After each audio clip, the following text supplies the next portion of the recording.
नमस्कार. आपल्याला सोनं घालायला आवड असते आणि मोदी साहेबांनी सांगितले की आपल्याला सोनं तुम्ही घेऊ नका, खरेदी करू नका, कारण बाहेर देशात सोनं आहे आणि ते बाहेर देशात लोकांचा पैसा जातो, आपल्या भारतातला पैसा बाहेर जातो. त्याच्यामुळे त्यांनी सांगितले की सोनं खरेदी करू नका तुम्ही थोडे दिवस. त्याच्यामुळे आपल्याला काही घाबरायची गरज नाही.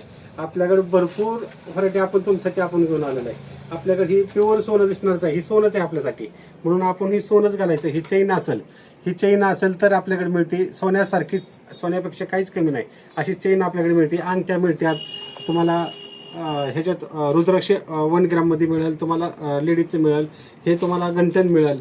म्हणजे तुम्हाला काही सोनं आपण कमी पडत नाही असं आपण म्हणजे घेऊन आलो होतो आपल्यासाठी. त्यामुळे सोनं घ्यायची गरज नाही. आपल्याकडे 1 ग्राम आपण घालू थोडे दिवस, आपल्या देशासाठी आपण करू याचं. आपल्याकडे हार आयटम मिळतो, लेडीज मिळतो, जेंट्स मिळतो. हे बोरमाळ आहे, हे बोरमाळ आहे ना आपल्याकडे, ही वर्णलच आहे. तुम्ही सोन्या दुकानात गेले तर ह्याच्यापेक्षा तुम्हाला चांगलं दिसणार नाही. हेच तुम्हाला बोरमाळ हेच असणार पीस, हेच तुम्हाला सेम दिसणार, ह्याचा पण कलर जात नाही. ह्याची आपण गॅरंटी देतो आणि नो गॅरंटी मध्ये देतो. त्याच्यामुळे सोन्यापेक्षा काहीच कमी नाही. आपल्याकडे हे आपण खरेदी करू शकता आणि घरी बसल्या तुम्ही ऑनलाईन मागू शकता. नमस्कार.